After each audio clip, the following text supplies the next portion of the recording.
Hi, we enter into a new chapter today in Acts 6 connected with chapter 7 as a unit. And so before we begin to enter into these verses in detail, I'd like to go over some of these issues in interpreting these chapters you can see on the right side of the screen. And one of the reasons that's important is that the Jerusalem ministry is now over, or at least coming to an end. And as we saw back in verse 8 of chapter 1, the programmatic statement that the gospel is to go from Jerusalem to Samaria to the ends of the earth. So we're about to begin the process of it leaving Jerusalem and going out. But in that course, a number of scholars historically have interpreted this as if we're dealing with Gentiles rather than existing Israelites or Jews, depending upon how we want to call them here. So it's important that we clarify what's going on before we enter the details. So the first question, as you can see on the right, is how do these stories flow from the narrative context of Acts 5? They're often looked at like this is a brand new start, but of course it's not. It's part of the continuation of Acts that began, of course, with chapter 1 with the Pentecost story. And what we saw in chapter 5, right after the summary in chapter 4 that all who had property sold them and distributed the proceeds to the feet of the apostles, then we saw Ananias and Sapphira who refused to do so. So what has been an issue is the distribution to those in need from those who have more. And that will be, as you can see on the left side, connected to the question of daily distribution of food, which leads to the question we'll see in verse 3, because as you can see from my note on the left side, down below, there is no word for food in the Greek there.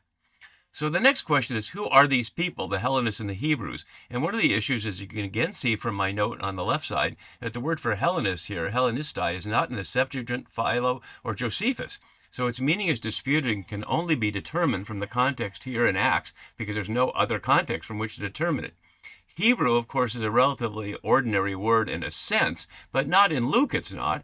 And how does that relate to the fact that Peter spoke to the people he referred to as Israelites, and later in Acts, the people that follow Paul and others around to oppose them are called Judaioi, traditionally translated as Jews.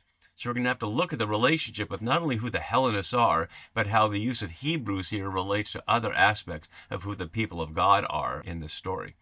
Then we get to the key issue of diakonia. And if you can see from my shape here, the word ministry is how I translate it here 3 times in this section, but sometimes it's service. Here you just simply see daily distribution, and then we see serving down here, so we see the same word translated different ways. So we're going to have to look at the meaning of it, both what it meant in Luke's world, but what is it meaning specifically in this story of the forming of the new community around the risen Jesus. And then we get to question 4, and I really want to highlight how what's at issue here is a history of Germanic scholarship, beginning in the 19th century, but really continuing up to the Holocaust, where German Protestant scholars, who were the primary scholars of historical critical scholarship until the relatively modern world, say in the second half of the 20th century, had a series of presuppositions about who they were as German Protestant Christians in relation to the Jews and in relation to the Bible. So what they interpret this as is the Hellenists were in the process of moving toward Gentiles, and that meant the rejection of the Jews and the openness of the gospel to Gentiles, in other words, pointing exactly to who they were, German Lutherans. And that is full of all kinds of prejudice, and of course it led directly to the Holocaust, that kind of misinterpretation. So interpretation isn't just wrong, it can be deadly. And so we're going to have to reinterpret these stories, fortunately, as recent scholarship has done, putting aside that history of anti-Jewish scholarship. Then we have to look at what exactly are Stephen and the others appointed to do. It's often read superficially, as if Peter and the others are doing ministry of the word and these people are doing ministry of the table. And the translation doesn't help that Peter's word is made here, as you can see in the North Sea, as wait on tables, as if they're somehow waiters, implying some kind of status difference between the obviously important ministering to the word and the seemingly less important waiting on tables. But that's a deep misunderstanding, both in the translation and in the meaning of the story. So we're going to have to look more closely, again, using more recent helpful scholarship, to see what exactly are Stephen and the others appointed to do. Then we see down below in chapter 6, after those 7 are appointed, they're opposed by people who are described here, you can see on the left, as the synagogue of the freedmen, consisting of people from these various important Greco-Roman cities. Cyrenians, you might recall Simon the Cyrene, who was carrying Jesus' cross in the Passion story.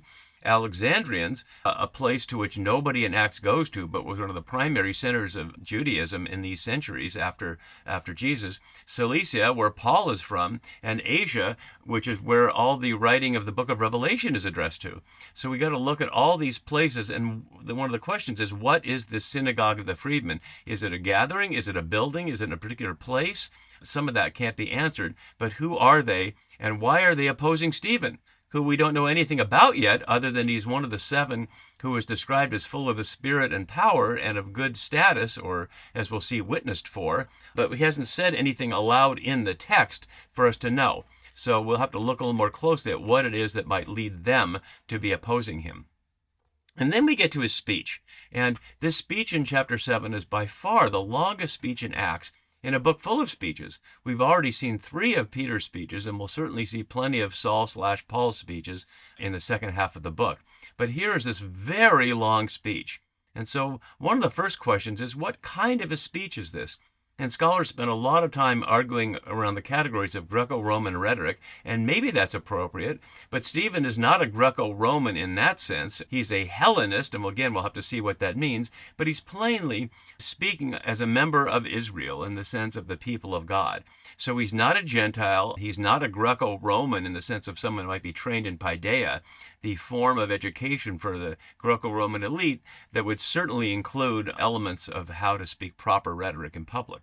So we won't have to necessarily look at forms of Roman rhetoric, but we do have to look at the question, is he defending himself against the charges or prosecuting his opponents, or both? And that may have as much to do with Jewish forms of trial and such, especially since this is before the Sanhedrin explicitly, as it does with Greco-Roman. And what is the theme that holds it together? If we look at the shape of the entire speech, it begins with Abraham, it goes to Joseph. We might ask, what about Jacob, Mr. Israel himself? Then it goes to Moses, goes to the idolatry in the desert, and goes to the question of building the house. Skips all the rest of the monarchy, says virtually nothing about David, says nothing about the prophets, and then comes to his conclusion where he says nasty things to them that are true, and they drag him out and have him stoned.